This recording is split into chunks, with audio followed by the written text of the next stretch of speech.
నమస్తే, welcome to Andhraprabha.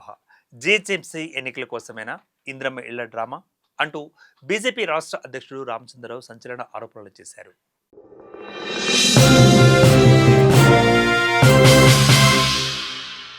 హైదరాబాద్లో ఎంతో చర్చనీయాంశంగా మారిన ఇందిరమ్మ ఇళ్ల పథకంపై బీజేపీ తెలంగాణ రాష్ట్ర అధ్యక్షుడు రామచంద్రరావు తీవ్ర విమర్శలు గుప్పించారు. ప్రభుత్వం పేదల కలలను నెరవేర్చే పేరుతో భారీగా డబ్బులను వసూలు చేస్తుందని, అసలు ఈ పథకం వెనుక ఉద్దేశం పేదలకు ఇల్లు ఇవ్వడం కాదని, రాబోయే జిహెచ్ఎంసీ ఎన్నికలను దృష్టిలో పెట్టుకొని రాజకీయ నాటకం ఆడుతోందని ఆయన ఆరోపించారు.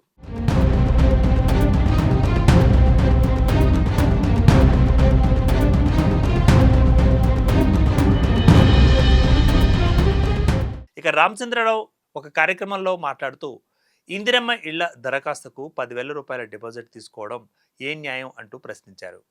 ప్రభుత్వం ప్రకటించిన విధానాన్ని బట్టి చూస్తే లక్షలాది మంది పేదలు దరఖాస్తు చేసుకునే అవకాశం ఉందన్నారు.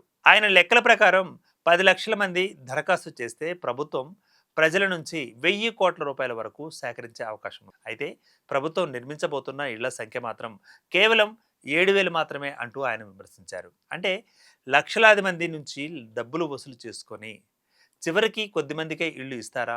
ఇదేనా సంక్షేమం అంటూ ఆయన సూటిగా ప్రశ్నించారు.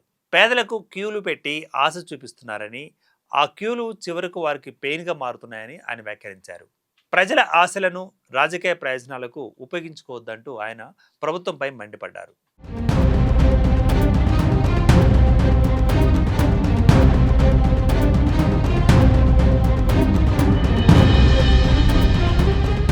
ఇక రాష్ట్రంలోని ఇతర ప్రాంతాలలో తక్కువ డిపాజిట్తో ఎక్కువ మందికి ఇళ్లు ఇస్తామని చెబుతున్న ప్రభుత్వం హైదరాబాద్ నగరానికి వచ్చేసరికి మాత్రం కేవలం 7,000 ఇళ్లకే పరిమితం కావడం వెనుక అసలు కారణం ఏంటి అంటూ ఆయన ప్రశ్నించారు. అంతేకాకుండా గత బీఆర్ఎస్ ప్రభుత్వాన్ని కూడా రామచంద్రరావు తీవ్రంగా విమర్శించారు. గొర్రెల పంపిణీ పథకంలో 32,000 డిపాజిట్ తీసుకొని ఇప్పటికీ చాలా మందికి డబ్బులు తిరిగి ఇవ్వలేదని ఆయన గుర్తు చేశారు. అప్పుడు వాళ్ళు 32,000 తీసుకున్నారు, ఇప్పుడు వీళ్ళు 10,000 రూపాయలు తీసుకుంటున్నారు. ప్రభుత్వం మారింది కానీ పద్ధతి మాత్రం మారలేదంటూ ఆయన వ్యాఖ్యానించారు. ప్రస్తుత ప్రభుత్వం చెప్పిన ప్రకారం హైదరాబాద్లో కేవలం 16 అసెంబ్లీ నియోజకవర్గాలలో మాత్రమే ఈ పథకం అమలు అవుతోంది. అలా అయితే మిగిలిన పేదల పరిస్థితి ఏంటి అంటూ ఆయన ప్రశ్నించారు.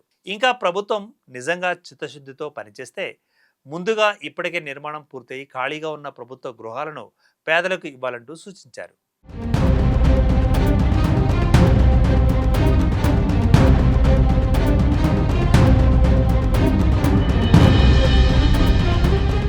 ఇదే సందర్భంగా ఆయన జవహర్ నగర్లో నిర్మించిన బహుళ అంతస్తుల గృహాలను ప్రస్తావించారు. దాదాపు 20 అంతస్తుల భవనాలు నిర్మించినప్పటికీ వాటిలో చాలా వరకు ఇప్పటికీ ఖాళీగానే ఉన్నాయని అన్నారు. అక్కడ సరైన కేటాయింపులు జరగకపోవడంతో కొన్ని చోట్ల అక్రమ కార్యకలాపాలు కొనసాగుతున్నాయని ఆరోపించారు. కొంతమంది స్వయంగా ఆక్రమించుకొని నివసిస్తున్న పరిస్థితి కూడా ఏర్పడిందని అన్నారు. అలాగే సద్భావన్ టౌన్షిప్, పోచారం, అభిమాన్ టౌన్షిప్, ఆరంభ టౌన్షిప్, గాజుల రామారం ఇటువంటి ప్రాంతాలలో నిర్మించిన ప్రభుత్వ గృహాలకు కూడా పూర్తి స్థాయిలో కేటాయింపులు జరగలేదని గుర్తు చేశారు. అంతేకాకుండా కాంగ్రెస్ హయాంలో ప్రారంభమైన రాజీవ్ స్వగృహ ప్రాజెక్టుల గురించి కూడా ఆయన ప్రస్తావించారు. వేలాది ఇళ్లు నిర్మించినప్పటికీ ఇప్పటికీ అనేక ప్లాట్లు ఖాళీగానే ఉన్నాయని ఆయన అన్నారు.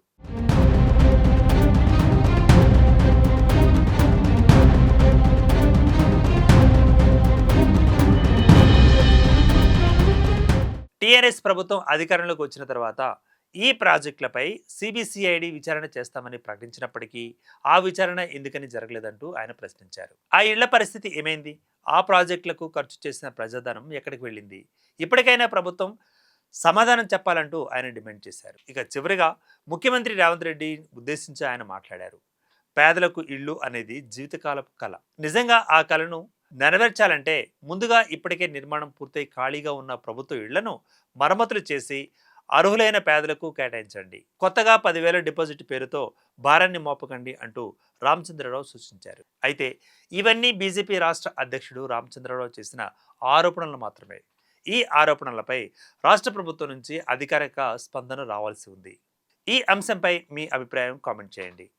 ఇందిరమ్మ ఇళ్ల కోసం 10,000 రూపాయలు డిపాజిట్ తీసుకోవడం సమంజసమేనా, లేక ప్రభుత్వం ఈ విధానాన్ని పునరాలోచించాలా? మీ అభిప్రాయాలను కామెంట్ చేయండి. Keep watching Andhraprabha.